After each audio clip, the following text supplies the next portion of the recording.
Turun petek. Toyol kata buy time frame H1 buy fly. So dalam kepala nak buy saja, nak buy saja. So tukar pada time frame M5. Setiap buy yang dia bagi tu, buy daripada bawah lagi ni, buy ikut H1 tadi. Sell, tak payah ambil sebab H1 buy, M5 kita follow je signal bar. Dia keluar buy, bedal buy, keluar buy, bedal buy, keluar buy, bedal lagi. Senang, simple. So buy sajalah.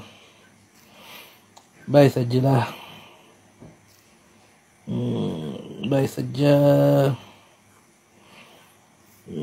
Macam gitu, buy saja.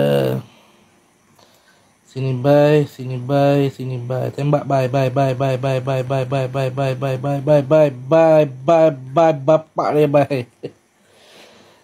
Buy saja. So hasil buy saja.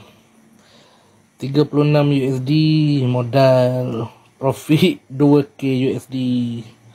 2k USD. Ini aku entry daripada pukul 3 petang tadi.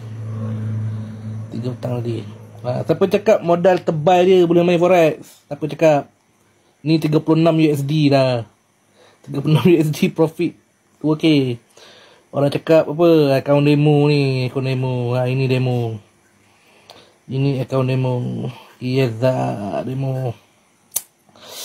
So malas cerita lebih.